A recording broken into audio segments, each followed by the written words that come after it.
was a man bigger than life, a rock and roller that made girls weak in the knees and preachers clutch their Bibles. But was he a killer? 7 wives and 2 mysterious deaths, but only one would go in front of a grand jury. But did the facts really come to light?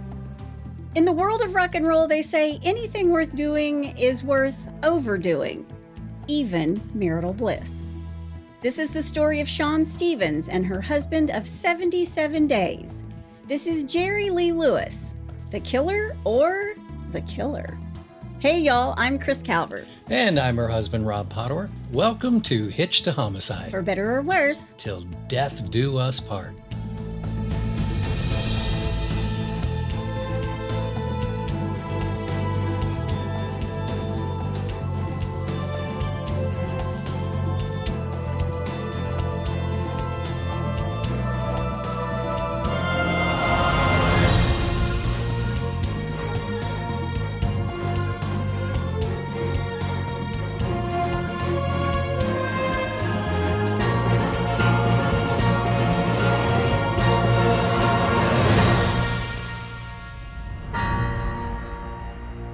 Welcome back, everybody. Yes, welcome. And to our friends down under, g'day, mate. That's from our friend Melissa Hodkin. Well, thank you, Melissa, for your suggestion. Yeah. We appreciate it. Yeah, she sent us a little text and said, can you say g'day, mate, to all of our friends? Because I'm from guess where? Well, wherever you're listening, be sure to like, rate, and review, and subscribe anywhere you listen to podcasts. You can also watch us on YouTube. Yes. And you should go join the In-Laws and Outlaws, our closed Facebook group, if you want to hang out with like-minded true crime people. Yes. It is very much a family. It's wacky true crime family. It is. Yeah. Well, this day has been coming for a long time for me. Okay. Because Sex, Lies, and Rock and Roll releases today. It's book 10 in the Sex and Lies series and book 20 for me as an author, novellas and novels included. Yes. I took some time off to be with my mom and to start a podcast. So it took me a little bit to write another book, but here we are. Yay. And in honor of Sex, Lies, and Rock and Roll being released today, I've picked a mysterious rock and roll death case. And in honor of that, I've worn my Fender guitar t-shirt today. Well, you might have to tinkle the ivories a little bit because that's where we're going, not guitars. All right. Although I guess he played the guitar. I don't know. No, he was just pianist. He was just piano. Yep. Okay. See, I didn't read that in my research. I just know that he would sit and play. Yeah.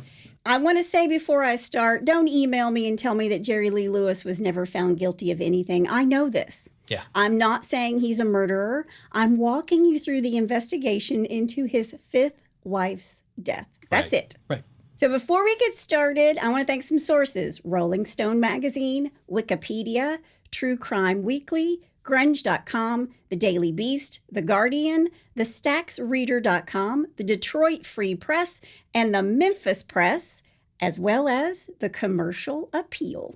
Nice. Well, you ready to do this one? I am. All right, let's do it. Jerry Lee Lewis was born on September 29th, 1935 to Elmo Kid Lewis Sr. By the way, there's some really good names in here. It's the South. It's the South in the 30s to the 50s. A lot of really good names. Yeah. Elmo Kid Lewis Sr. and Mary Mamie Heron Lewis. Wow. I had a Mamie in my family. Huh. Yeah. He's born in Faraday, Louisiana. His family is dirt poor, as we say in the South. His father, Elmo, was a farmer, a carpenter, and a convicted bootlegger. Well, there you go. As there were in that time period, there were a lot of bootleggers. A lot of bootleggers in Kentucky, too. Yeah. His mom, Mamie, adored music and sang with his father, Elmo. So they were a musical family. And when Jerry was 3, his 7-year-old brother, Elmo Jr., was hit by a car and killed. Oh. And Elmo Jr. had shown great promise as a musician. So what does that remind you of, Rob? The wrong kid died. Walk hard. Walk hard. The wrong kid. The wrong kid died. Yeah, that's what I thought when I saw it too. Oh, wow. I wonder if they took that idea. You know from, they did. Yeah, They took so many ideas from all of these guys. I love that movie. When Lewis was 7, his father mortgaged the house to buy him a piano for $250. Wow. 2 of his cousins started playing piano too. Mickey Gilley, Really? who's famous for, being a singer as well, country singer, having his own bar, Gilley's. Yeah. And Jimmy Swaggart, Oh, wow. the televangelist or the evangelist. I guess he was an evangelist first and then a televangelist. Yeah, opposite ends of the spectrum there. You might say so. Man. It's been said that Jerry Lee took one look at the piano and began playing. That made me think of you because Rob got a ukulele as a little tiny kid, picked it up and just started playing. Yeah, and it was downhill from there.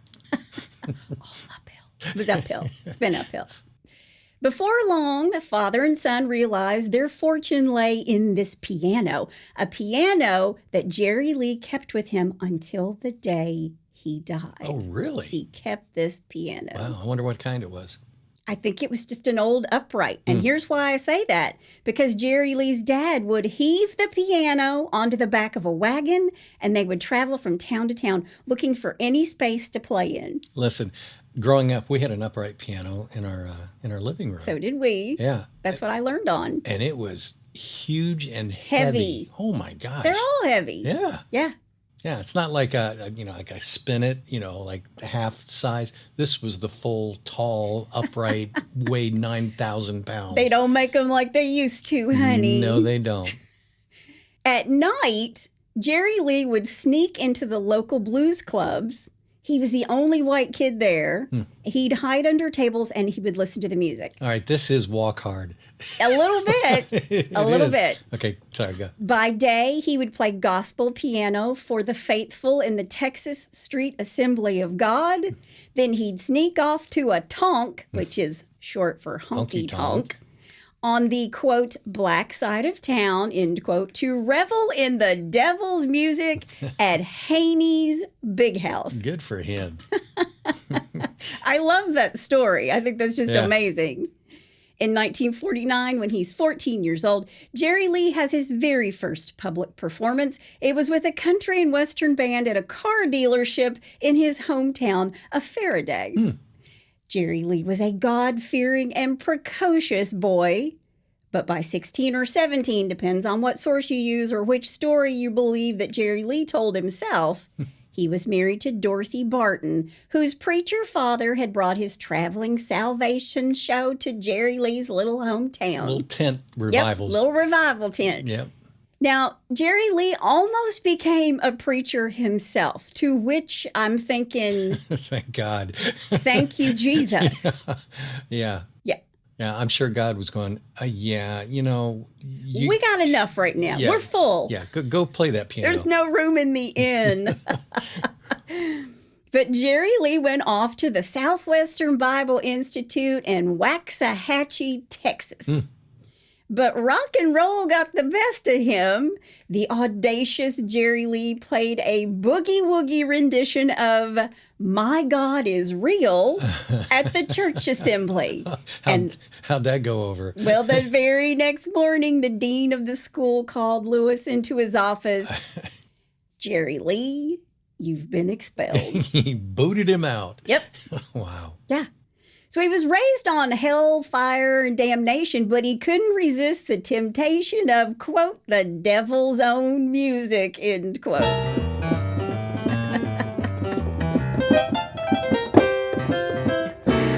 Now, after that, Jerry Lee went home and started playing at clubs in and around Faraday and Natchez, Mississippi. In 1952, while he's still married to Dorothy, he cut his first demo for Cosimo Matassa in New Orleans at J&M Studio. Wow. Okay. He leaves his bride most days and nights with his mother and sister in Faraday, Louisiana, while he's off playing these club dates. And this marriage would not last. That is marriage number one. Go figure. Yeah, go figure. Yeah. In September 1953, when he's 19, he marries Sally Jane Mitchum, 23 days before his divorce from Dorothy is final. I guess you're not supposed to do it that way. This is a pattern with Jerry Lee. I read somewhere that Jane's brothers came a-calling with horsewhips and pistols when she told them she was pregnant. Oh. And these two would have two boys, Jerry Lee Lewis Jr. and Ronnie Guy Lewis. Okay. Now, Jerry Lee Jr., who would die at the age of 19 because of a car accident. Around 1955, Jerry Lee went to Nashville, where he started playing in clubs, trying to get people and producers interested in him. And I was thinking, it's still kind of that way today, is it not? Yeah. Listen, back in the 80s, I was in Nashville peddling tunes on Music Square. And Look at that. walking into CBS and MTM Records and asking if anybody's listening, giving them my cassette tapes, the whole 9 yards. Well, Jerry Lee goes through some wives, so hopefully you're just not on that track as well. Then in November of 1956, Jerry Lee went to Memphis to audition for Sun Records. This is Sam Phillips' label. He would end up recording there as a solo artist and would also be recorded as a session player with Carl Perkins and Johnny Cash. And that's also a way people get discovered. Am I not? Am I right? Yeah. Yeah, they're just great session players. I mean, Sure. according to Rob, who has recorded a bunch of his stuff for clients in Nashville, because they have some of the best session players, right? Yeah. Glenn Campbell was a session player. Yeah, I mean, I think everybody's got to start somewhere, right? Absolutely. On December 4th, 1956, Elvis dropped in to see Sam Phillips and to say hello while Carl Perkins was recording new tracks with Jerry Lee playing piano in the backup band. Wow. And Johnny Cash was also there that day, and the four of them sat down. Elvis, Jerry Lee Lewis, Carl Perkins, Johnny Cash. They sat down and started an impromptu jam session, and Sam Phillips, very smartly, let the tape roll. Nice. And they sang a bunch of gospel songs together, and they were known as the $1 Million Quartet. Yeah, at least. There's some pictures of this. Yeah, I've seen those pictures. It's very cool to see them all sitting around the piano. And They're just jamming out, just hanging out and playing. and it's funny, you think about it, because, I have musician friends and stuff, and we get together and you just kind of sit there and, doodle and noodle on your instruments and sing and all that stuff. And you're just friends. And that's what these guys were. They were just friends. Yeah. And this reminded me a little bit of a party that happens in Kentucky the night before the Kentucky Derby. Oh, yeah. And there are tons of stars that come out, movie stars, but musicians come as well. And I have literally seen Travis Tritt, ZZ Top, and Josh Groban on the stage together. Wow. And then Michael McDonald joined in, and they were just singing each other's songs and having the best time. Yeah, Michael McDonald is in my top 3 favorite musicians, singers, songwriters. I love Michael McDonald. So it's just sort of that thing. Yeah. They're all these very accomplished musicians, and they're just sitting down and jamming together. But that's when I read that, that's what it made me think of. Yeah. Michael McDonald was I guess he played session stuff in Nashville. That's where he came from. But Jerry Lee didn't really make it big until a whole lot of shaking going on was a hit in 1957, which was banned from many radio stations because it was too suggestive. No. Also in 1957, Great Balls of Fire is released and is featured in the 1957 movie Jamboree. But in the middle of the recording session for Great Balls of Fire, Jerry Lee apparently drunkenly insisted that the song was too sinful. Really? But when the record sold 10,000 copies a day, he forgot his vow to use that money to build a church for the Lord. Oh, yeah. It's funny how money talks. Funny how that happens. Yeah. Good thing he didn't become a preacher. Yeah. It's about this time that Jerry Lee is messing around with the girl he'll make wife number 3, Myra Gale Brown. Okay. Now, most people know about her. He's 22 and packing houses coast to coast. He was top 10 on the pop, country, and R&B charts all at once. Wow. He was at the top of the charts, and 23-year-old Elvis Presley was staring down 2 years with the United States Army. And Jerry Lee's third marriage was to Myra Gale Brown. Okay. His first cousin once removed. Oops. Which means there's just one generation between the two of them. Wow. She's just in the 7th grade. Jerry Lee took Myra to Mississippi and married her on December 12th, 1957. There were a couple problems with the marriage. First, Myra was only 13. Yeah. Wow. Second, Jerry's divorce from Jane Mitchum was not finalized. Again, as I said, It's a pattern with him. Jerry Lee can't wait, apparently. Yeah. So in order to make it legal, Jerry Lee and Myra went back to the altar on June 4th, 1958. This is also when he was making big bucks. He was making $10,000 a show in 1957. Wow, that's huge. Which would be taking home around $108,000 per show today. Wow. But when Jerry Lee and the band pack up and go to Europe to play some concerts, the press, one guy, it seems like the stories always sounded like there were just a bunch of press meeting them at the airport. Yeah. It was one guy. One guy was there. One reporter was there. And he just said, how old is your bride? Because she looks pretty young. Yeah. How old is your daughter? Yeah. Jeez. Yeah. Is this your daughter? This is my bride. Wow. He lies and says she's 15. But the press does what the press does best. They do some digging, and they find out that Myra Gale is 13, to which Jerry Lee acted like in the United States, that's not a big deal. It was a big deal in the United States. Yeah.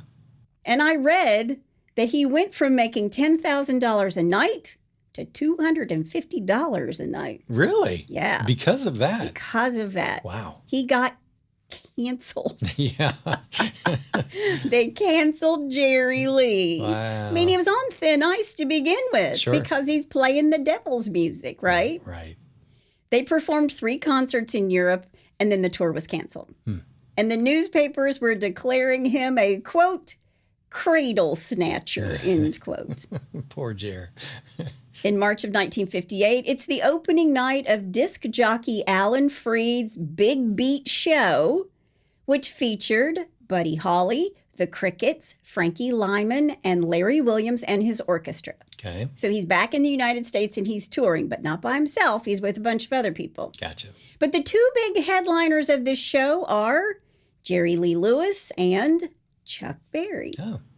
And Jerry Lee is livid that he is not the last to perform. Really? He wants to close the show. Okay. And according to Jerry Lee himself, quote, Jerry Lee closes the show, end quote. He speaks of himself in third person Of course a he lot. does. Of course he does. And if you've seen the movie Great Balls of Fire, Dennis Quaid does that. And I was like, surely not. Oh, no. He speaks of himself in third person. Wow. But he didn't get to close the show. He loses this argument. So he went on right before the closing act, Chuck Berry. And before his set is over, Jerry Lee takes with him on stage a Coke bottle filled with gasoline. What? He pours it on his piano and sets it ablaze. What? Yes, he sets this piano on fire. This is also in the movie. Oh, that's right. I do remember that. But he's just like pouring like some alcohol, like alcohol he's drinking, like it was a afterthought once he's on stage. But the truth is, it was planned. Wow.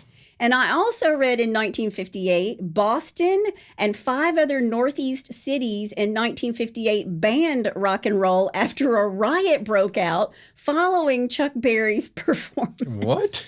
Yeah. What did they riot about? The Journal News reported, quote, raucous, undulating rhythms that teenagers call cool, end quote, are banned. Oh, man. Yeah, it's funny to think, because Elvis the Pelvis. Yeah. I mean, they would, when he was on TV, they wouldn't allow them to. See him from the waist up. That was it. That was it. Yep. Yeah. Nuts. But nobody really knows why he set the piano on fire other than just spite. And the fact that Chuck Berry's band needed that piano for his set afterwards. Yeah. So he really did kind of close the show. Wow. And the rumor is that he walked off the stage and said, Chuck Berry, follow that. So did Chuck never went on? I don't know what Chuck did. Yeah. I don't know what Chuck did. I just know that the piano was useless and they needed the piano for his set. Yeah. Yeah.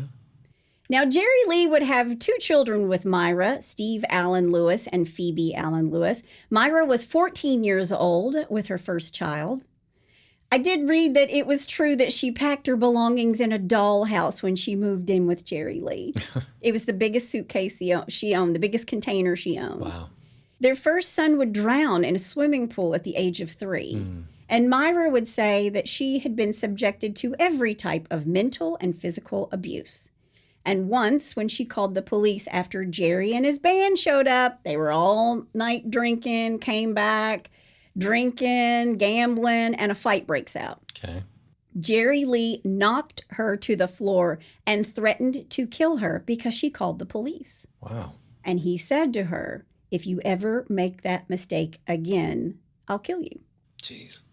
Now, by 1970, Myra filed for divorce on the grounds of adultery and abuse. He would beat her black and blue and then tell the children, quote, "Look, Phoebe, your mama's gone crazy. She's hitting herself in the face," end quote. Wow. Yeah. Wow.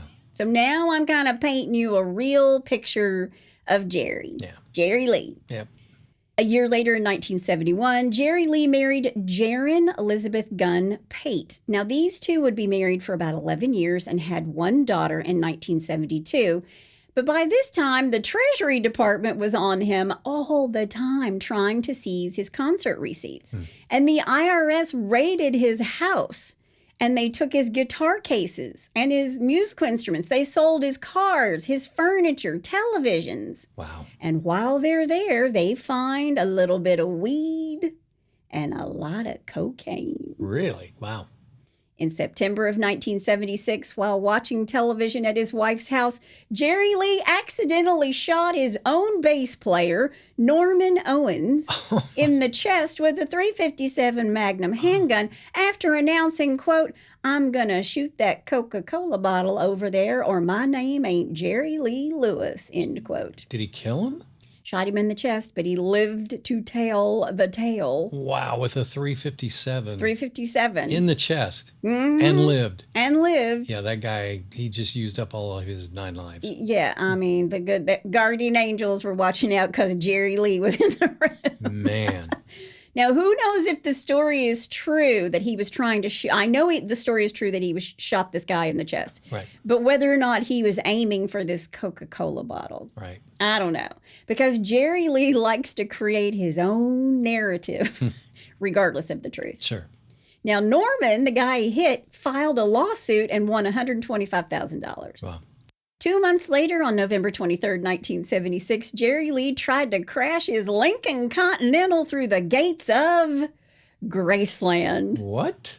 He's drunk and waving a .38 pistol, threatening to, quote, "blow Elvis away," end quote.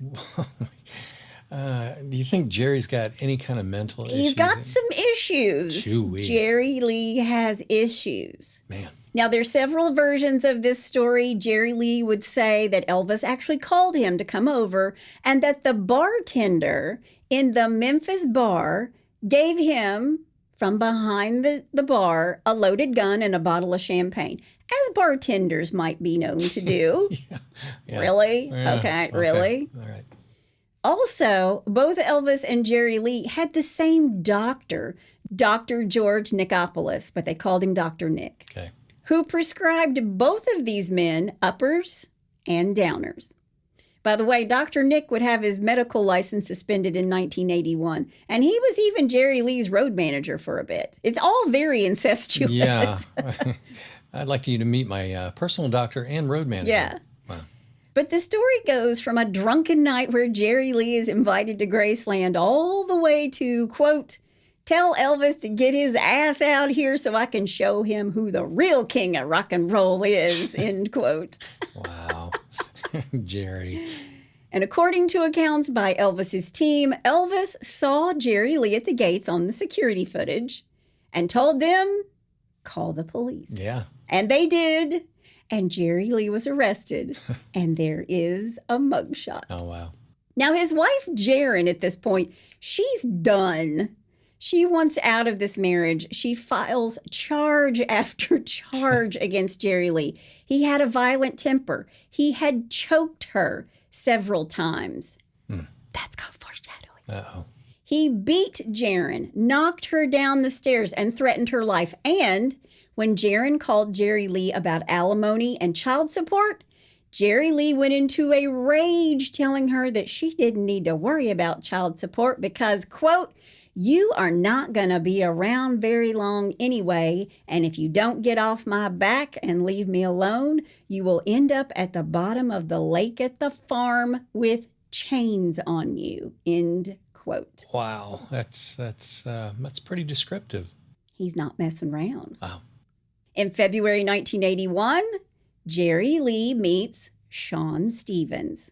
She was a 23-year-old cocktail waitress at DB's, a nightclub in the Hyatt Regency Hotel in Dearborn, Michigan. Okay. Shawn was from Garden City, which is a place where these little houses were built for the auto workers during the 1950s. I've seen pictures of this. They're just like little rows. It's like the perfect little subdivision. Yeah. Now, since graduating high school in 1975, Shawn had been working on and off, mostly waitressing. All Shawn wanted to do was to marry her high school sweetheart, Scott. But Scott's family did not approve of Shawn. They didn't like her very much. I wonder why. I think they thought she was from the wrong side of the tracks. Gotcha. Now, one of the girls from DB's, Pam Brewer, met and started hanging out with J.W. Witten. And I said J.W. because we're in the South instead of J.W. Right. Witten. W.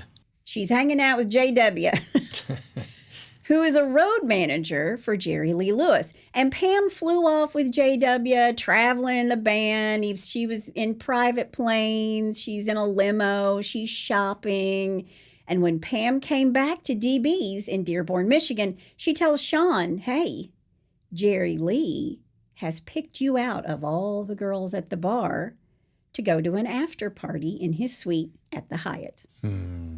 Now, Shawn was cute. She was petite with sandy brown hair and green eyes. And after Jerry Lee met her, Pam had her come to Memphis. Jerry Lee was going on a European tour, and Shawn went with them. So Jerry Lee showers her in clothes and jewelry. These are all things that Shawn has never had, by the way. Right. But Jerry Lee used amphetamines to keep himself up for the shows. And then after, he couldn't come down, and he would usually bully Shawn into staying up all night with him. And when they made it back to the homestead in Nesbit, Mississippi, she lived with him in the big house. That's what they called it, the big house. All right. There was a pool shaped like a piano and a lake out back with jet skis. I'm assuming that's the lake where he threatened his wife with putting chains on her. Shawn would be outside most of the day in the sun wearing her little bikini. You know, she's on vacation basically. Sure. So she would do that until Jerry woke up in the afternoons, and they'd go to Jerry Lee's favorite spot, Hernando's Hideaway. These names are just amazing. Hernando's Hideaway was 15 miles north of Memphis, Tennessee. Now, when Jerry Lee would show up, he'd commandeer the stage, and the house band would just stand around while he went from one song to the next, never really finishing any of them. So I just had this visual of the guys in the house band standing back like, when's he going to be done? Yeah. You know, arms crossed. When's he going to be done? Actually, if they were the house band, they're going, keep playing. You're fine. You're fine. We're good. We're good. But Jerry Lee, he would make people on the dance floor angry because he would start a song, but he wouldn't finish it. He'd like go into something else. Yeah. And so people started walking off the dance floor. And I guess one night he said, quote, you stupid, ignorant sons of bitches, you got a $20,000 show here and y'all walking off from the killer, end quote. Gee whiz. There's that third person again. Yeah. Now, a friend and former DB's girl, Beverly Lithgow, says, quote, Shawn told about one of the first times they went out to dinner down in Memphis, and this girl came over to the table and asked for Jerry Lee's autograph. So he gave it to her. And she came back again and started talking with him. So the third time she shows up, Shawn finally grabs this woman by the hair, pulls her down to the table and said, quote, he's with me tonight. leave him alone, end quote. Wow. And Shawn said Jerry Lee loved it. He was all about it. That was just amazing. He loved that happened. Wow. And he said that he loved it because she was so forceful. Yeah.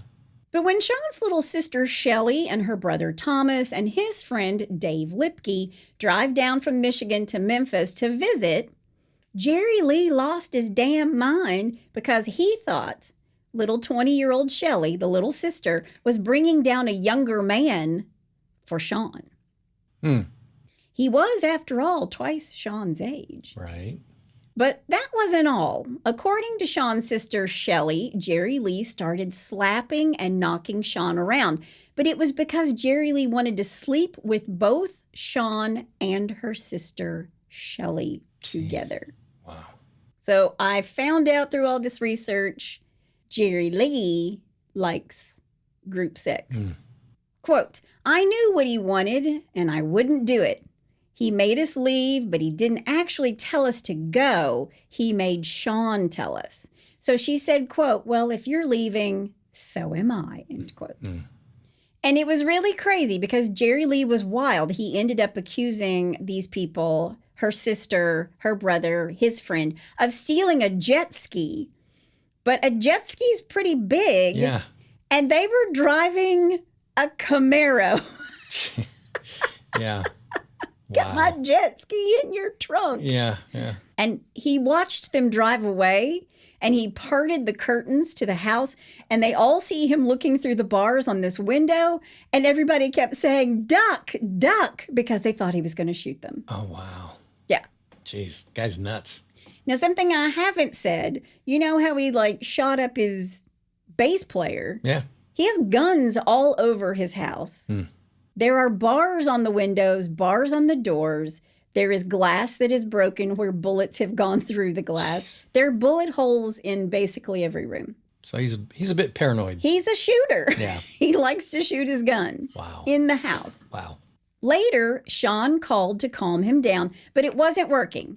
And part of that was that Jerry Lee was probably in great pain. Because by July 4th, 1981, Jerry Lee was in the hospital. What for? Well, they'd removed most of his stomach and had given him about a 50-50 shot of surviving. Really? Too much booze, drugs, hard living. Yeah. And it seemed as though his hard living was catching up with him. Sure. And while he's laying in bed at Memphis's Methodist Hospital, what do you think he's doing? He's on the brink of death. They're giving him a 50-50 shot. I have no idea. He's praying. Dear 8-pound, 6-ounce, newborn infant Jesus.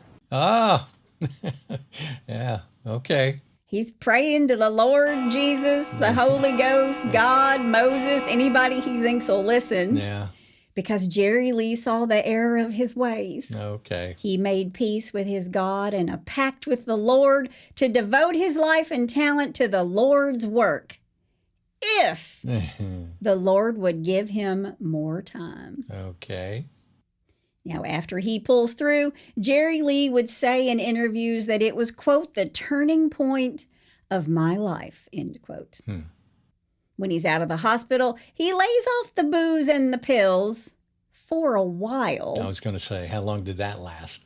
He would sing gospel to the crowds, and he started calling Shawn Stephens again. Okay. She'd been living with her sister and her high school love, Scott, in Texas. But things weren't going so well, and by the fall of 1981, these three were heading back to Michigan. And when she's back home again in Michigan, Jerry Lee continues to call. Gotcha. She takes a job working as a secretary, and she's still in love with her high school sweetheart, Scott. And Scott's parents still didn't approve of her, and he wasn't crossing that. Okay. Yeah. So Scott didn't want her. Right. This is what Shawn's feeling. Scott doesn't want me. Right. But Jerry Lee did. He'd give her anything, and he'd meet her anywhere. That's what he tells her. Okay. In 1982, Jerry Lee was playing a venue in Michigan. When he flew in on a private jet, Shawn, her sister, brother, and mother met him on the tarmac. Her family rode with the band, and Shawn rode with Jerry Lee in the limousine. He wanted to marry her just as soon as he could be free of Jaron. He's still married. Yep. And it wouldn't be long, because on June 8th, 1982, just before the divorce settlement between Jerry Lee and Jaron is finalized, she is found dead in a Memphis swimming pool. Oh. Jaron drowned just weeks before the divorce would be final. Okay. Now, don't forget, remember he said, quote, Yeah. "You are not going to be around very long anyway, and if you don't get off my back and leave me alone, you'll end up at the bottom of the lake at the farm with chains on you." Right. She just ended up at the bottom of a swimming pool. Okay. Now, the thing was, according to Shawn's mother, Shawn loved one man, Scott. She wanted to marry him. She wanted to have a family with him. But he would not forgive her for going off the first time with Jerry Lee Lewis. Now, meanwhile, Jerry Lee is calling and telling her, "Look it, I'm free of Jaron." Yeah, because she's dead. Yeah. He told her he wanted an answer from her by the time he came back from Europe in the spring of 1983. That's when he would be back. And after Jerry called again from overseas, Shawn packed her bags and left, saying she was going to marry Jerry Lee Lewis. Wow. But not before having a bachelorette party where she told one of her girlfriends she was marrying Jerry Lee because, quote, and I'm sorry here, Uh-oh. quote, "He has a big dick and a lot of money," end quote. That was an overshare. Well, that's pretty much straight to the point. Yeah. She didn't mince words. What's your bottom line? She also told her girlfriends that she wasn't crazy about him, but she'd never had that kind of life. And she wasn't going to have kids with, quote, "that old creep," end quote. Ew, please don't. Oh, man. Well, I mean, how old was he at this point? He's twice her age. He's 45, 46, Okay. 47, Oh, wow. late 40s. There are pictures from the wedding, Okay. and he looks like he's got one foot in the grave and another on a banana peel. He's not looking good. Oh, boy. I think the surgery and taking out half his stomach really took a toll on him. I'm sure. But she tells her girlfriends she was going to stay married as long as she could to him, and when she was done, she was, quote, "getting the hell out," end quote. And it wouldn't take long. Uh-oh. Just 2 days before the wedding, she called Scott and says to him, quote, "If you just say the words, I'd come back." But Scott did not say the words. Yeah. Shawn would marry Jerry Lee wearing ivory silk. Jerry Lee wore a white tuxedo and a red ruffled shirt. Class all the way. Now, a justice of the peace married them because they couldn't find a preacher on short notice. They were in a rush. And no one thought about the blood test, which back then you had to have. By the way, that was all for venereal diseases and syphilis, right? Yep. You had to take a blood test and wait 3 days before you could get your marriage license. Right. So they thought they might have to take the wedding to Tennessee, where they have less strict rules about getting married. But J.W. Whitten, he made a phone call and he fixed the license too. Quote, "In the business, it's called juice," end quote. Okay. That's also called foreshadowing. Oh, here we go. Now, Shawn's family had flown one way from Michigan for this wedding because Shawn says to them, "Jerry Lee will send you home on the jet." But when it was time for the wedding, Jerry Lee wasn't really around, and Shawn's mother found him in the master bedroom with Dr. Nick. And he had 6 pills, 2 of each color, like 3 different colors, 2 of each. Okay. And the ceremony did finally happen, and they invited the National Enquirer to be there to witness and document it. And he said to them, quote, "It was love at first sight. I've never believed in that sort of thing, but there it was. The killer fell in love," end quote. Talking about himself in third person again. The killer. Yeah. Okay, whatever. But the day after the wedding, Shawn's whole family is standing outside the house in the heat because no one would let them in the house.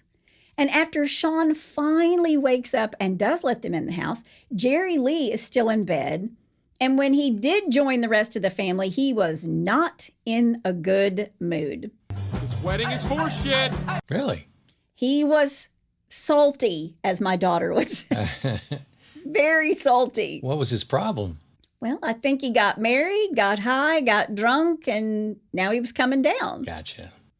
According to Shawn's sister, Shelley, she went into the kitchen for a couple of beers and he yelled at her, quote, "What do you want?" And I said, quote, "I just came in for a couple of beers." And Jerry Lee pounded his fist on the counter and screamed, quote, "You scared of me? You should be. Why do you think they call me the killer? Oh. How'd I get that name, huh?" End quote. Wow. Then he slapped Shelley's face. She tried not to cry. She knew she couldn't tell her father because then it was going to be a fisticuffs. Yeah. Shawn took the family to a hotel near the airport and drops them off. But Shawn's family didn't have money for plane tickets home to Michigan. And they couldn't get a rental car to drive back to Michigan. So Shawn's mother, Janice Kleinhaus, calls Jerry Lee and asks if they can borrow money to get home. Jeez. And that she would pay him back right away.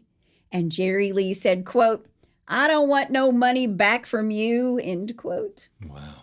He and Shawn came by a couple of hours later. Shawn was crying when they meet the family at the airport. Shawn gets out of the car, puts $1,000 cash into the palm of her mother's hand, and Jerry Lee kept the motor running in the car. He didn't even get out, didn't look their way, nothing. Jeez, is he bipolar or, just... He's knucking futs, that's for sure. Yep. Shawn would tell a friend that life with Jerry Lee was like jail. She was being watched all the time, and he was a completely jealous person. And that is an understatement. Yeah, I was going to say, yeah. I mean, Jerry Lee is very much rules for thee, but not for me. Yeah. Yes, very much so. Yeah. Jerry Lee had a concert in Nashville, Michigan. There's a place called Nashville, Michigan. On August 28th, 1983, just weeks after their wedding, and Shawn invited her sister Shelley for a visit while she's waiting to get into her new apartment. And on Shelley's first night at Jerry Lee's home, they all went to Hernando's Hideaway. Jerry was in a good mood. He was laughing and joking with Shelley. He's dancing with his new bride, Shawn. And when they left the bar at 4 a.m, Jeez.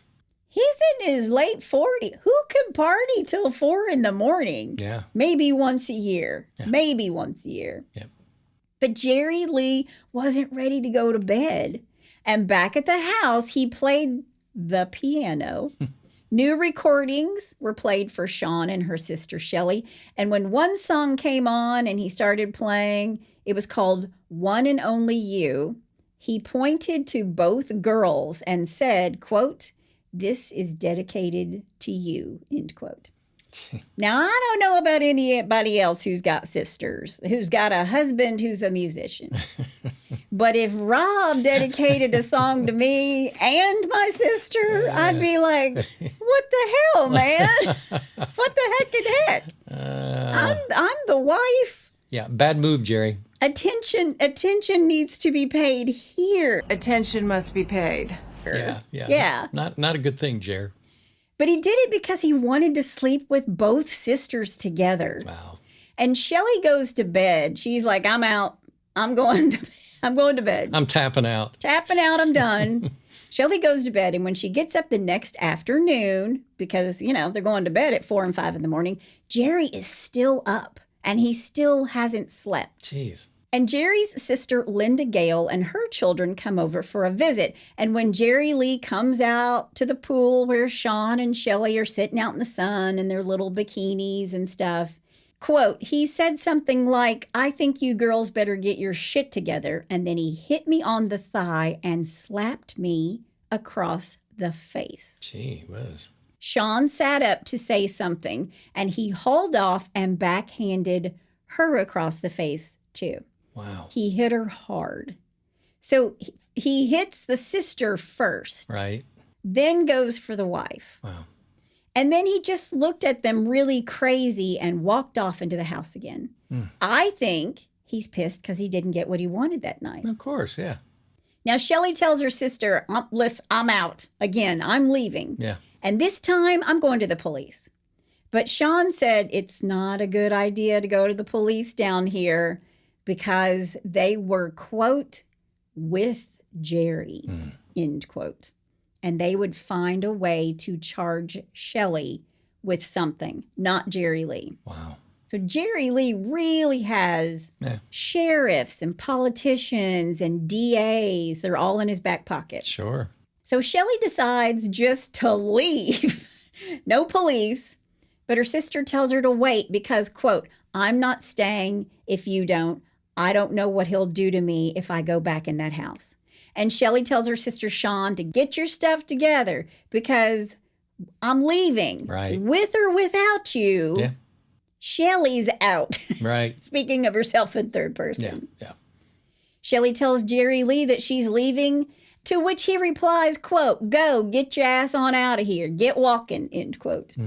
And then he mumbled something about her just being a bunch of trouble. Now, according to Shelley, Shawn took up for her sister saying, she's been as quiet as a mouse since she's been here. And Jerry didn't hear this. He was over by the record shelf and he started yelling, speak up. What'd you say about me? And he grabbed some albums out from under her hands, out from under Shawn's hands, and he smashed them to the floor. Then he knocked her across the room. Gee whiz. Linda Gale, Jerry Lee's sister, sees all this and she's like, bye. Yeah. I'm taking the kids. Yeah. Bye. She's yeeting on out. Thanks for a good time. Gotta She's go. done. She's gone. Wow. Shawn is whimpering and saying to him, you're so mean. What's wrong with you? And she sits down in this big chair and he picks up a set of keys and he throws them at her. He hits her in the forehead with these keys. And she bent down to get the keys and she told him, quote, I'm leaving with Shell. I'm not staying here with you. So he tells her, quote, I'll show you leaving. He grabs her by the front of her robe and he hauls her off down the hallway. He says, quote, you're my wife. I'll kill you before you leave me, end quote. Man. Now, Shelley leaves the house on foot. She's got nothing. She leaves the house on foot. She hitches a ride to the nearest store and she calls her father. And back in Detroit, Shelley calls her mom, too, to say, look, this is what happened. Yeah. Yeah. And she leaves out the part when she's telling her mother about the group sex. Gotcha. Now, at 3:30 a.m., August 23rd, 1983, Shawn calls her mother, saying that she's leaving Jerry Lee. And when her mother says, we can talk about this tomorrow, because it's the middle of the night, she's calling her mom. Yeah. Shawn tells her mom again that if and when she can get away from Jerry Lee, she's leaving. And she also tells her mom to tell the family, don't call the house. Don't call this house looking for me. And when her mother says, well, let's talk tomorrow, Shawn says, quote, I don't know if I can, but I will be in touch, Mom. So she's basically saying, don't call me here. I will call you, and I'm going to get out when I can. You know, if one of your kids calls you and says, you know, this is going on and I'm going to leave and stuff, I think the last thing that I would say as a parent is, we'll talk about this tomorrow. What was that about? Yeah, I don't know if she thought Shelley was a drama queen. I don't know. Yeah. I don't know if she thought she was overreacting. Yeah. You just don't know. Sure. Hindsight is 20/20, and I have seen interviews with her parents. They're very regretful about everything. Yeah, I'm sure. That same night, Jerry Lee is seen sitting alone in his Cadillac. He's stuck in a ditch off the exit ramp of the freeway that leads to Memphis. Think he'd been drinking? Probably. Yeah. The sheriff's office is called, and 2 deputies are on the scene where Jerry Lee told them to fetch his tow truck man, David Camp, a guy who is also the campaign manager to a man named James Albert Riley, or Big Dog, who is running for sheriff. These names, gee whiz. Yeah, wild names, all very incestuous. Yeah. And I don't mean What did you mean? in the sexual way, Right. just the business dealings. Sure. They take home Jerry Lee and they tow his car. There's no breathalyzer test. There's no sobriety test. And the whole thing is not even recorded in the department logs. It's just Jerry. And it was apparently nothing new. Yeah. And it was thought of as a community service.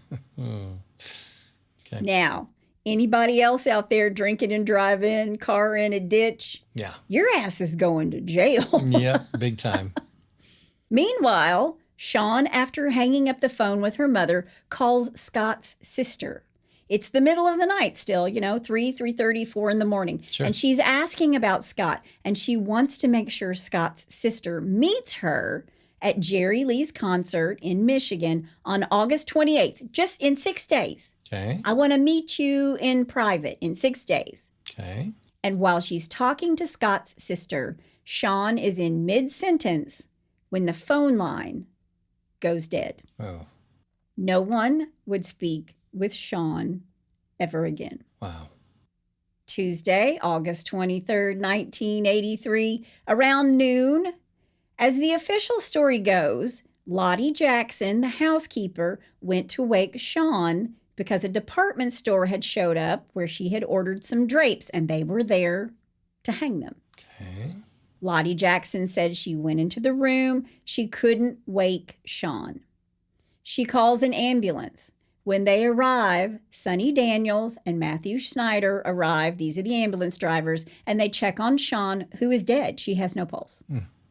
Now, Matthew Snyder's 20 years old, and he's a rookie, but he has said that even the rookies knew it was a kind of a routine thing to come to Jerry Lee's for somebody who's passed out or has had too much or has partied too much. Yeah. Now, Lottie, the housekeeper, is crying, and she goes to get Jerry Lee in his bedroom. He's in his robe. He looks surprised to see Sonny Daniels, who tells him, "Mr. Lewis, I'm sorry, Mrs. Lewis is dead." Now, Sonny notices 2 bright red scratches on the back of Jerry Lee's hand from his wrist to his knuckles. Something got him good. And he even said looked like a cat, like a bobcat got to him. Yeah. Now, Jerry Lee asks if he's sure. Are you sure she's dead? Is there anything they can do at the hospital? And Sonny tells him if there was something could be done, we would have already taken her. Yeah. Then Jack McCauley, the deputy sheriff, shows up at that moment. It was lucky that he was patrolling on Malone Road when the ambulance made its turn for Jerry's house. Because according to the Rolling Stone magazine article, this is not Sheriff McCauley's ordinary patrol area. He just happened to be there that day. It's all coincidence. That morning. Yeah. Yeah. Sonny, the ambulance driver, was going to tell Jerry Lee there would need to be an inquest. But Jack McCauley takes over and says, "Clear the room, clear the room." And Sonny didn't remember Jack introducing himself to Jerry Lee. And Sonny, this little ambulance driver who's new, is thinking, oh, these two guys know each other. They do. McCauley and Jerry Lee met alone in Jerry Lee's little den for over an hour before the state investigators or anybody else came to the house. Getting the story straight. And Sheriff McCauley would never file a report on that conversation, only a report that told how he came in the wake of the ambulance just after 12:30 p.m. on August 24th, 1983. Wow. And how he was delayed in the driveway by 2 employees of Goldsmith's department store who were there at the house to hang drapes, and how Matthew Snyder told him, quote, that a female subject was dead in one of the rooms, end quote. He's the other ambulance driver. Okay. Now, his report continues. Upon entering a small bedroom on the east side of the residence, Mr. Lewis was bending over the bed where a white female was lying, partially covered by a bedspread. She was clad in a negligee. When I first arrived, Mr. Lewis's speech was heavily slurred, but he was alert and coherent. Really? Yeah. Yeah. I telephoned the sheriff's office and requested a justice of the peace if the coroner could not be located. All right. Well, they don't call the coroner. Really? They don't call the coroner. Wow. Call a justice of the peace. Wow. And they did this because This sheriff says there's no visible causes of death, and because Mr. Lewis's bathrobe contained apparent bloodstains and he had a cut on his wrist. Right? Yeah. All hinky. Yeah. At 1:51, the report says Macaulay told Jerry Lee that J.W. Whitten had arrived but wouldn't be able to enter the residence until the investigation was over, and that Mr. Lewis commented, quote, "We need to find out who killed, how she died," end quote. Oops.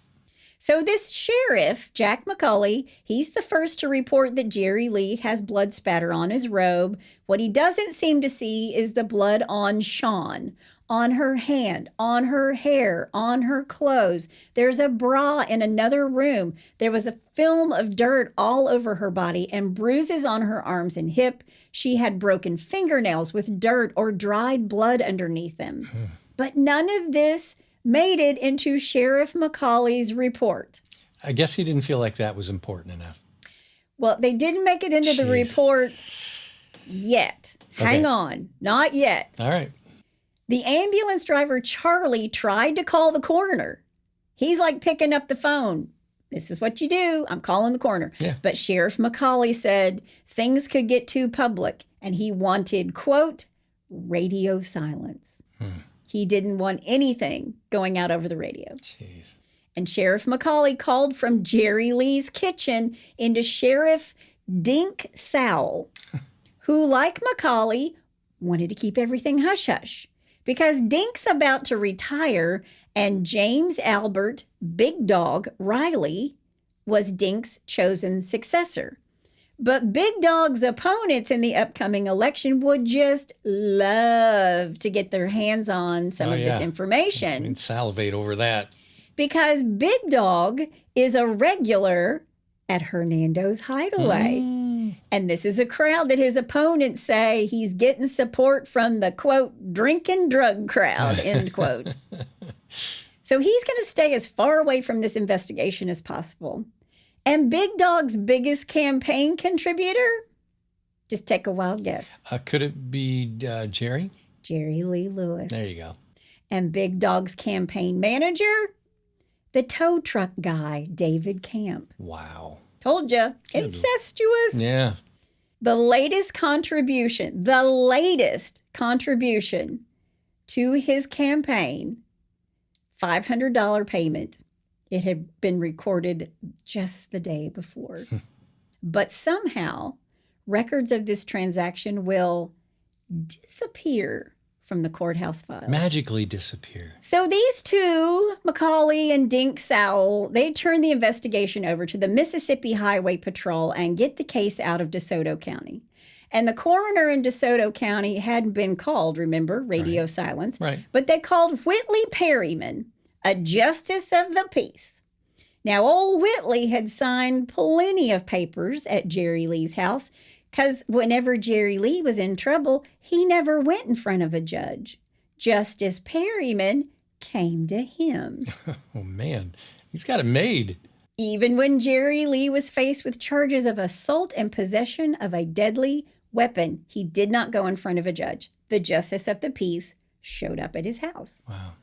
Now, Whitley shows up at about 1 o'clock, and he finds Jerry Lee in his recliner. Quote, I just asked him, Jerry Lee, have you any reason why she might have died? Yeah. It's all very phonetic in these quotes. Yeah. And he just said she'd taken some sleeping pills, end quote.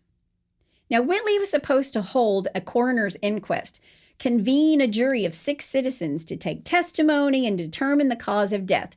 But the sheriff told him there's not going to be an inquest. There'd be an autopsy. So why would there need to be a coroner's jury? An autopsy where Jerry Lee picked Dr. Francisco to do the work. An autopsy in Memphis, not Mississippi, where Shawn had died. An autopsy that Jerry Lee Lewis was paying for. Oh, wow. Now, Whitley knew who Jerry Lee was really well. He'd socialized at his house before, and he didn't even take a look at the body. And he didn't notice, it didn't seem to him that Shawn had slept in the guest bed. Like, he's barely taking a glance But when he does, he's seeing, well, she's on top of a made bed. It didn't look like anybody had slept in that bed. It looked like she'd been placed Yeah. in that bed. Yeah. Sheriff Sowell called the county attorney, William W. Ballard. Bill Ballard. Wait, I got to correct you on that. W. Oh. William W. Ballard. See, I learned real quick. You did. Bill Ballard, saying he wanted a legal paper authorizing an autopsy. So Bill Ballard drafts this agreement ensuring that all autopsy information is going to be given to him. And Sheriff Sowell told Jerry Lee that he'd already contracted for the autopsy with Dr. Jerry Francisco, the same man who only witnessed the autopsy of Elvis Presley, but then went out with the consent of the other two pathologists and told the press that Elvis had died of cardiac arrhythmia and that absolutely no drugs were involved. Oh, jeez. Wow. So Dr. Francisco is going to cost a bundle, far more than the county's $260 limit for an autopsy. Yeah. But Macaulay had taken care of that. He and Jerry Lee had agreed that the killer, which I thought was kind of funny, the killer would pay. And because of that, it would remain a private report. And it never needed to be placed in a public file. Wow. You pay for it, you keep it. Yeah. Now, while all this is happening, Jerry Lee's just in his lazy boy waiting for it to be over. He wasn't weepy. And when Ballard squatted next to the big recliner and showed Jerry Lee the authorization, the killer just said, "Where do I sign?" That's all he cared about. The state police, Jay Clark, and lead investigator and his partner, Creekmore Wright, showed up at the house. Later, Creekmore is going to say that the place gave him the creeps. There were bars on the doors and windows and bullet holes in the walls all throughout the home.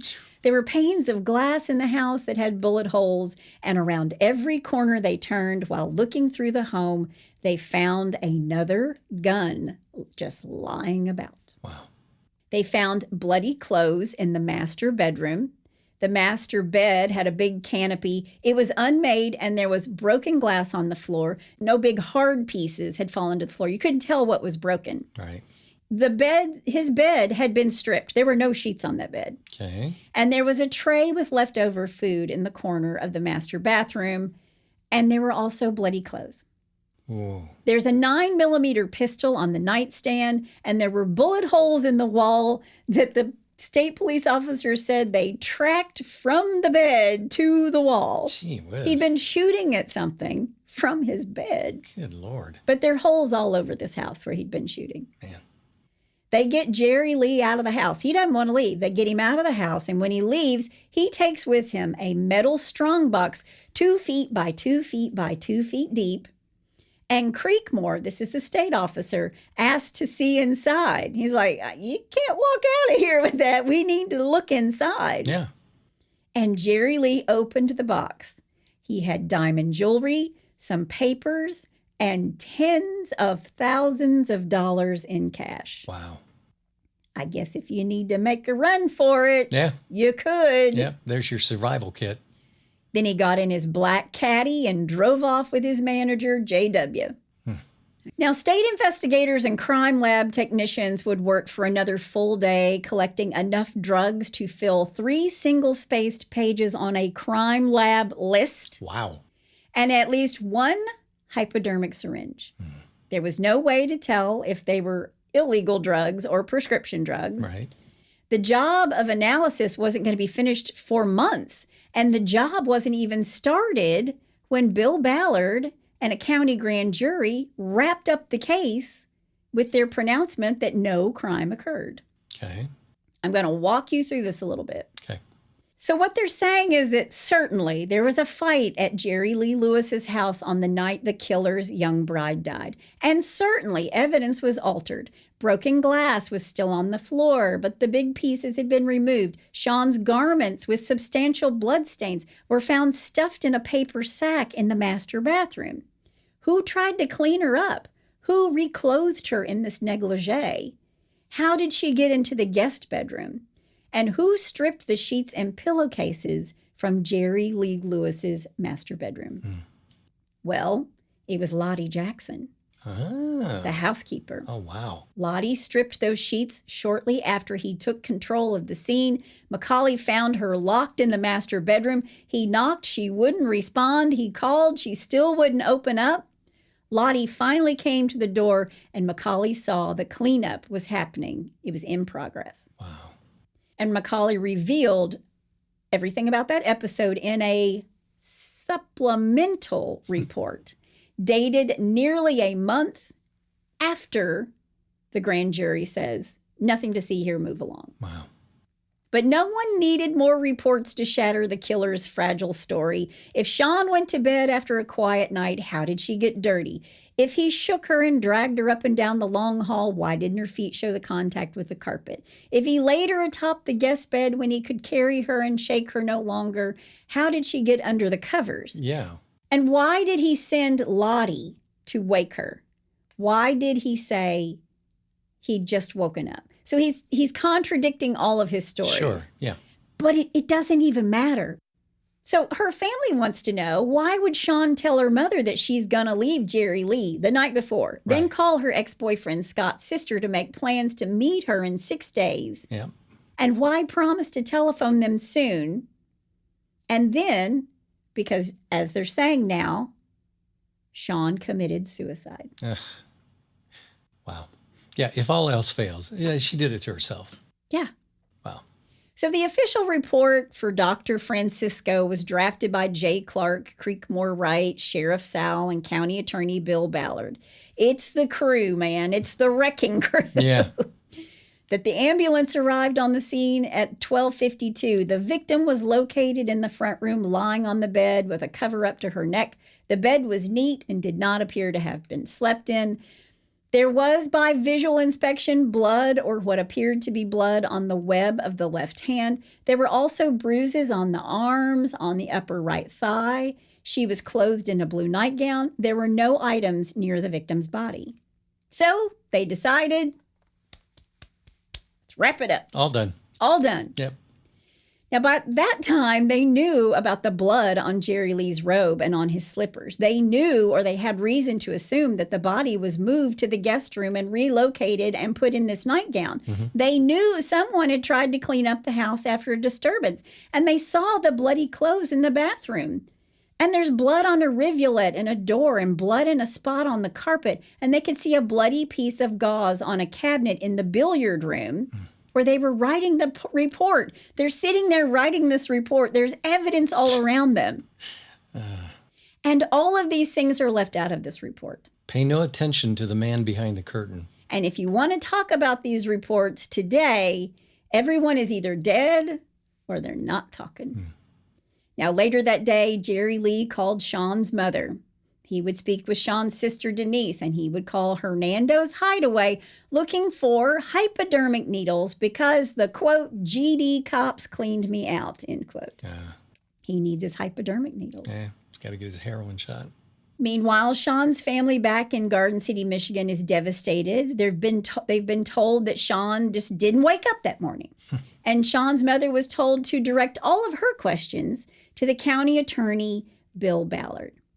And Shawn's body is sent to the Brantley Phillips funeral home, where this young mortician, Danny Phillips, notices a lot. Shawn had traces of blood in her hair and under her broken fingernails. She had bruises on her arm and had a fingernail indentations above these bruises, showing that she'd been grabbed and manhandled. Yeah. She had discolorations around her neck, There you go. That's what I was waiting for. as if someone had exerted pressure there Yeah. or strangled Yep. her. Danny tells this to the press, and the county attorney, Bill Ballard, was not happy about it. I'm sure he wasn't. But others think it's hinky too. Charlie Ward, the guy who drove the ambulance, quote, "You know, something don't seem right. I'd never say Jerry Lee killed that girl. It might be innocent as a train wreck, but I'd like to see it investigated. To me, I just can't believe that girl just got into that bed and laid down and died. You just can't make me believe it," end quote. Good for him. So Shawn's mother is to call Bill Ballard. Dr. Francisco called and told her if she had questions to call Sheriff Sowell. Danny Phillips told Shawn's mom what it looked like before he took her to the Memphis doctor, to Dr. Francisco, to do the autopsy. And Shawn's mother is like, hold up. Yeah. This is all happening too fast. Right. Please don't do an autopsy on her. Please do not cut her up. I want to see her. Do not cut her up and bury her before I can get there. That is what she's begging them. Right. But Danny at the funeral home told her there wasn't anything he could do because the autopsy was private and that Jerry Lee was paying for it. And when she called Bill Ballard to tell him to stop, he told her, I'm sorry, it's too late. But later he's going to say, oh, I misspoke. When I told her it was too late, that autopsy really hadn't started yet when she called. Wow. So they're just really giving her family the runaround. Sure. When Shawn's family speaks with Jerry Lee, he told the mother that he didn't know what happened and that they were getting along so well. And Shawn's mother calls BS on him, telling him that her daughter, Shelley, was there when he slapped Shawn and dragged her off to the bedroom, which he denied, saying, well, I might have slapped her, but I didn't drag her off, okay? End quote. Okay. Shawn's mom just hangs up. She's done. She's done with Jerry Lee. She's done with all of them. Yeah. And a friend of Shawn's put her family in touch with an attorney in Garden City. His name is Michael Blake, who started calling Mississippi, but his calls wouldn't be taken. And he finally got a call back from Jay Clark, who agreed to take statements from Shawn's sister and mother. And then later, Shawn's sister Denise spoke with an incoherent Jerry Lee, who said to her, quote, I'm going to do my best at this. All right. Sister's dead. She's just a bad girl. This is a bad girl. End quote. Saying your sister's dead Yeah. and she's a bad girl. Yeah. Your sister's a bad girl. Obviously slurring his words. Yeah. That was pretty good, though. Was it? Yeah. And I could have done it with a cocktail, but I probably wouldn't gotten through all these names. Early the very next day, Dr. Francisco tells Bill Ballard, quote, no foul play. Pulmonary edema, fluid in the lungs due to causes unknown. It was consistent with a drug overdose, but he said it would be some time before the drug scans, the tox reports, would be completed. Wow. So Francisco got Shawn's body out of the lab within hours, back to the funeral home. The embalming had to be hurried. The body was due in Jerry Lee Lewis's county in Faraday, Louisiana on Friday night. Okay. And Shawn had better look good for the funeral on Saturday, the 27th. 4 days. This has all happened in 4 days. Jeez. Which under suspicious circumstances is unheard of. Yeah, exactly. Sheriff Sowell would release his account of the Shawn Lewis death. Jerry Lee had cut his finger on some glass, and that was probably responsible for the blood on Shawn Lewis's hand. The bruises were superficial, the kind that anybody might have. She'd been up during the day, which is why she laid down on an unmade bed. There was nothing to indicate that anybody had been attacked, no marks of violence of any kind. Nothing to see here. Move along. Now, they didn't know when the autopsy would be completed. Didn't see that there was any emergency now since the autopsy had removed so much of the urgency because, according to the sheriff, quote, a lot of questions have been answered at this time, end quote. And with the drug scans after the autopsy, Francisco found what he wanted. He called Bill Ballard to tell him fluid in the lungs resulted from an overdose of methadone, Oh, wow. which is a synthetic narcotic most commonly used to wean junkies off of heroin. Now, who was looking for a hypodermic needle? Yeah. Oh, wow.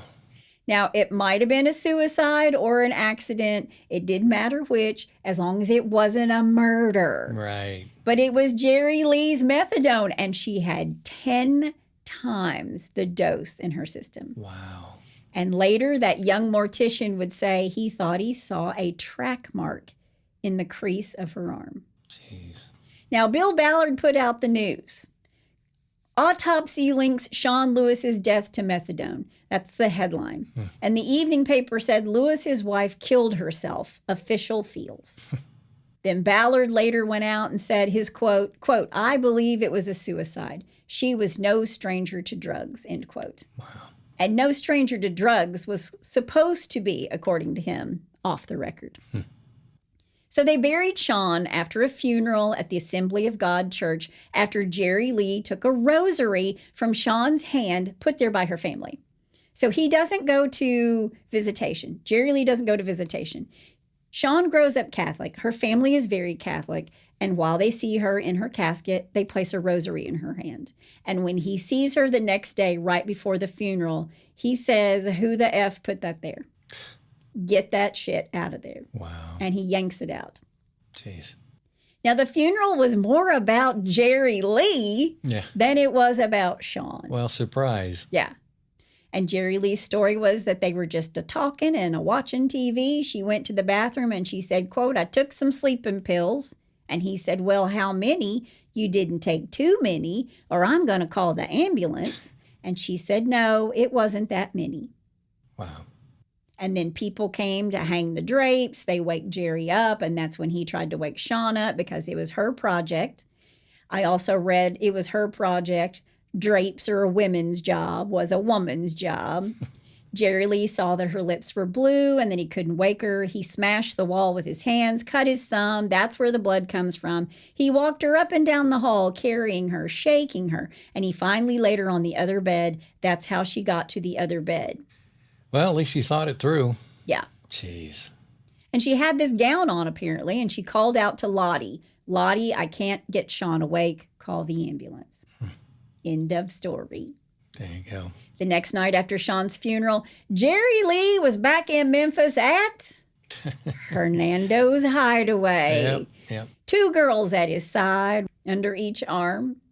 Bill Ballard had said he took that case to the grand jury just to take all doubt out of the picture. Quote, I've tried to make it clear, he said, that the only reason for a grand jury, the only reason we ever had a grand jury is to try to dispel some of the suspicion. There is still no indication of foul play. Wow.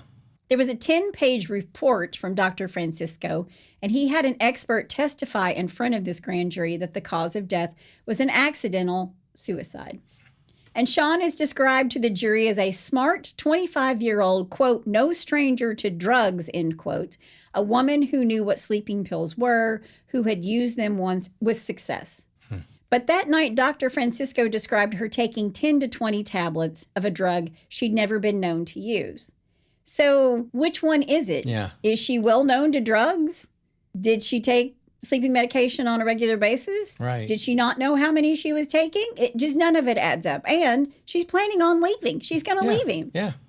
The grand jury only met for 3 hours on September 21st, 1983, and the only witnesses were Jack McCauley, the guy who took charge at the scene, and he told the EMTs what to do, Jay Clark, the lead investigator with the Highway Patrol, and Dr. Francisco. And then it was all over. Wow. They didn't even have Jerry Lee on standby to testify in front of the grand jury. And Jerry Lee is very happy with the results.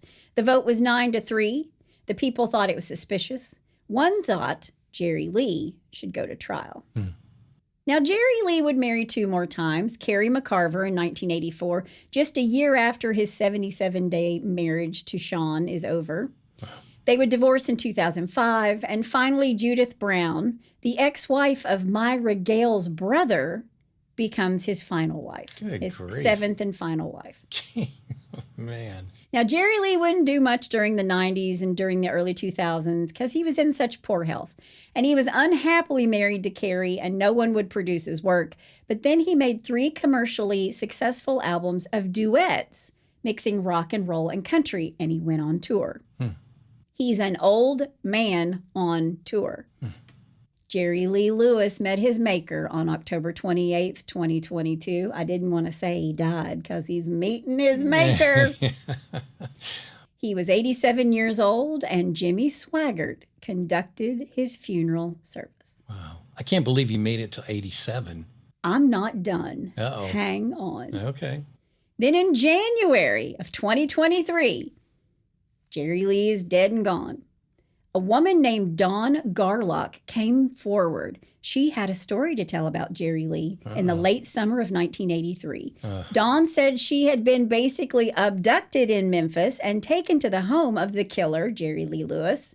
Present that night, wife number 5, Shawn. Uh-oh. Dawn is convinced that the reason Shawn died was because she was helping her that night in DeSoto County, Mississippi.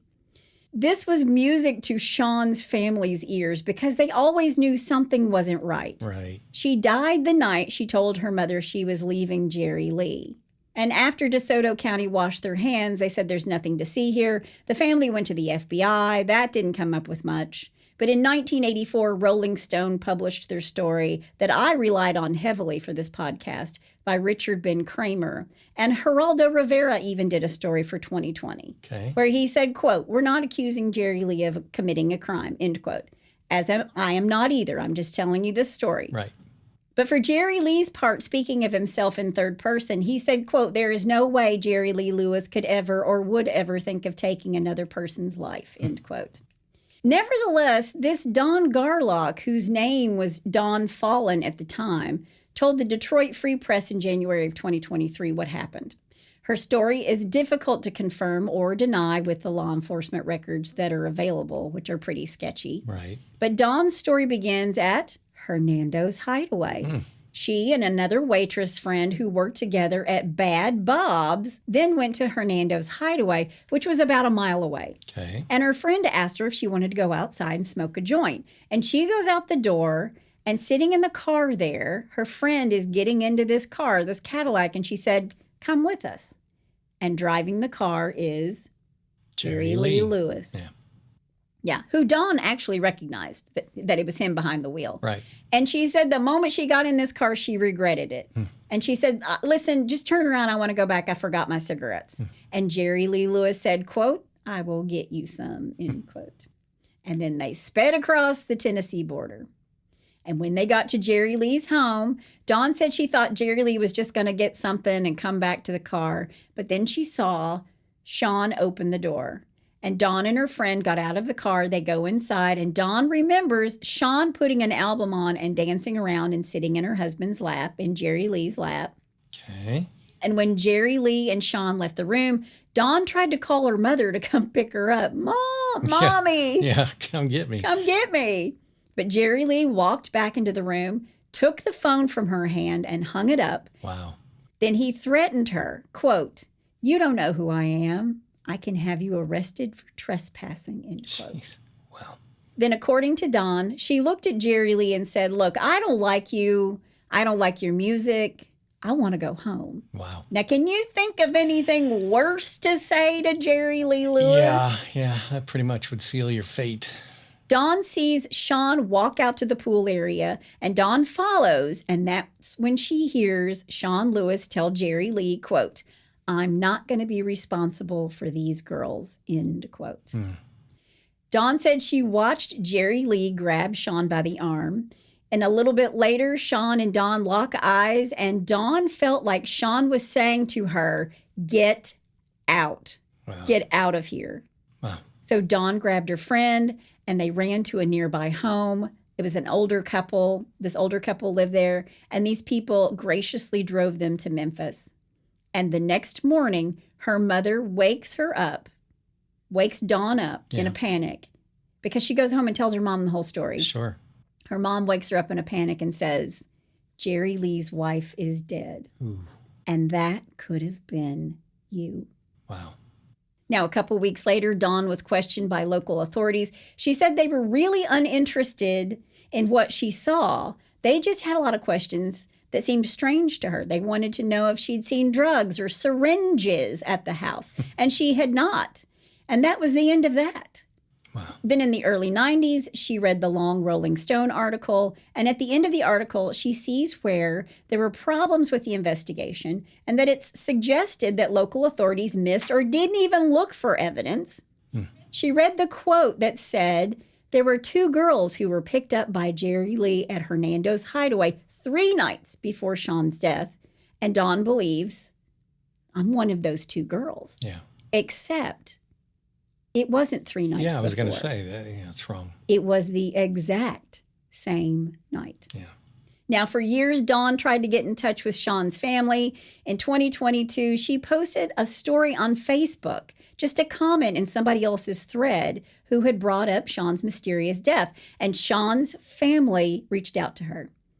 They believe Dawn. Yeah. They believe her story. Sure. And it sort of lines up with what they believe to be true all along. Right. Jerry Lee and Shawn were fighting, and he murdered her and tried to make it look like an overdose. Right. He was just so angry, got out of control perhaps, but one thing for sure, there was a lot of missteps in the investigation, whether they were choreographed or they were just actual people who were incompetent in their job remains to be seen. Right. Only Jerry Lee knows the truth, and he took it with him to the grave. Jerry Lee Lewis was right up until his death a committed Christian who trusted the Lord to forgive him. Quote, "That's his job," end quote, he once said. Jerry Lee thought a forgiving God was his get out of hell free card. Yeah. Well, you gotta confess and repent, Jerry Lee. Yeah. I don't know about that. Yep. So what do you think? How do you think this panned out? Do you think he had help from the authorities? Do you think it was an overdose? Was it a combination of all of those things? But that is the story of Jerry Lee Lewis and Shawn, his fifth wife. And that's all I have to say about that.